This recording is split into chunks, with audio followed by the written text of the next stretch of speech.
Hey guys, I'm actually managed to get out into the garden this morning.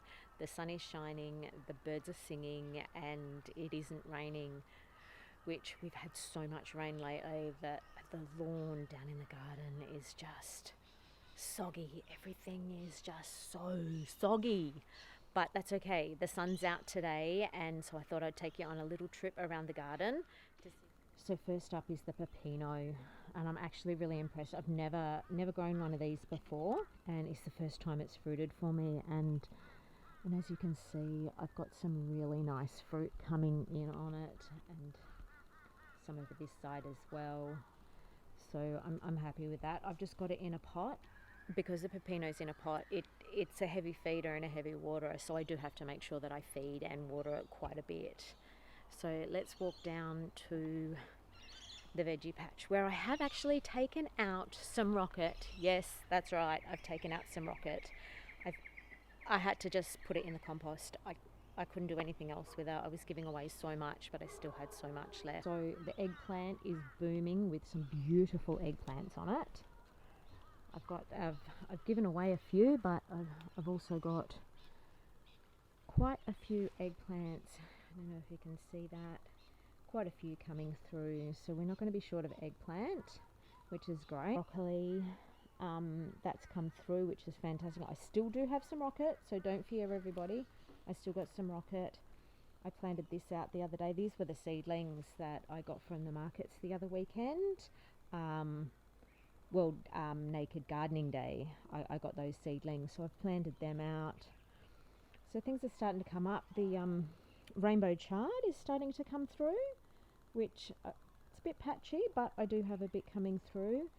And my apple cucumbers over here, I have had, I think I've got about 5 in the fridge at the moment, and we've been eating them as well. But the apple cucumbers are really cruising, and so are all these baby apple cucumbers. So hopefully they keep cruising and the bugs don't get them. I have noticed this one here has got quite a few bugs and stuff on it. I think it's because I haven't been able to get out into the garden because it's been so wet and I went away. So now the fig is going gangbusters. I have more figs on there to go. But what I did, because I actually really need to get rid of all of this foliage down low and cut that off, and I will turn that into new plants so that it grows up high, because I have planted strawberries underneath. As you can see, I've got strawberries under here, and I want that to take over underneath the fig tree, so we need to lift the fig higher. So I'll probably take the branches from around here. I think I'll take all these branches off, all the lower ones, so that it can lift up higher. This one that goes over this way, I'm going to leave that, but I'm going to chop it once it's finished fruiting. I'm going to chop it round about here, I think, and let it grow upwards. Look at the slop of the garden.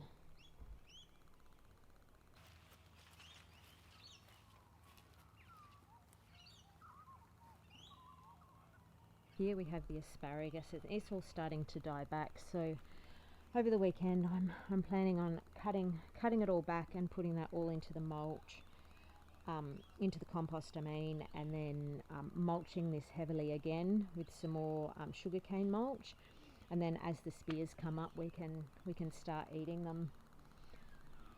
The avocado in the big pot is doing gangbusters actually.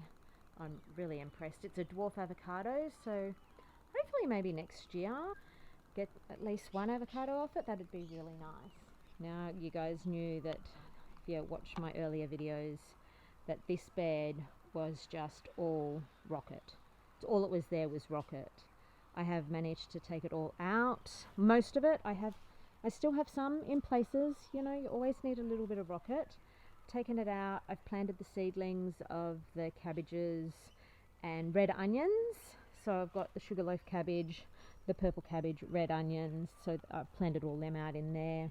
Kale here is cruising, and then I've got some silver beet popping up, which I planted from seed, and I did have a few broccolis and cauliflowers pop up amongst the rocket. So I do have some that are more mature than all the others, which is good. It'll give me a harvest for longer. My kiwi vine's going awesome. Well, the male is. This one here, this female kiwi fruit, I think might be dead. So I might have to get another female for this side.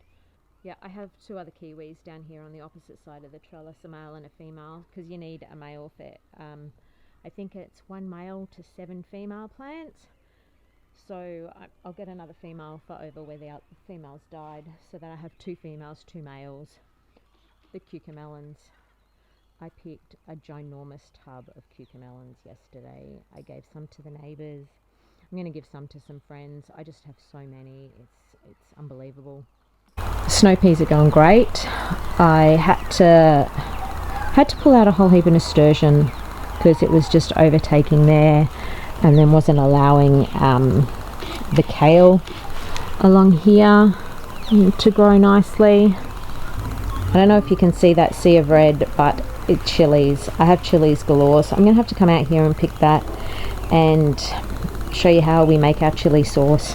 Really simple recipe, but so yummy and flavorful. The pawpaw tree. Look at this. Can you see that massive pawpaw there? Up here. That's my hand. It is ginormous. That's massive. I don't think I've ever seen a pawpaw quite that big before. This is my go-to recipe for getting rid of bugs, powdery mildew and all of that sort of stuff in my garden. It's very simple, cost-effective and chemical-free, which is what I'm looking for. I just go for the cheap old milk. I use molasses, and then I also use the dōTERRA peppermint essential oil. Always use the dōTERRA brand because it is 100% pure, and I know where I'm getting it from, and it's not going to affect my plants. So in this 1.5 litre spray container, what I'll do is I'll add around about half a litre of milk. I'm just approximating everything, like, you know, round about that much.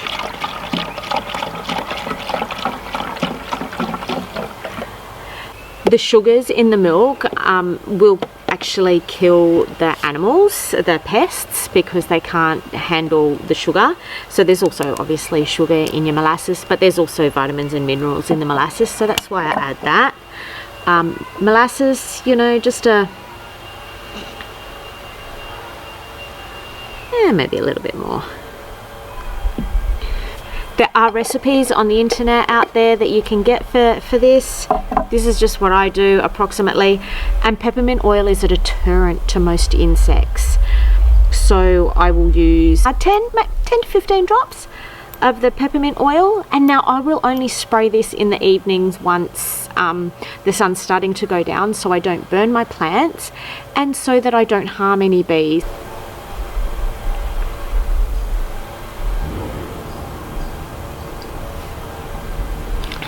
Now, if you're wanting to know where to get the best essential oils from, look down in the description. There is a link to where you can purchase the dōTERRA peppermint oil or any of the other dōTERRA range as well. So click on the link down there and take a look, or send me a message. So once I've put in the milk, the molasses and the peppermint oil, I'll just fill the rest of the container up with water, and then in the evenings I'll spray to keep the insects and the powdery mildew away.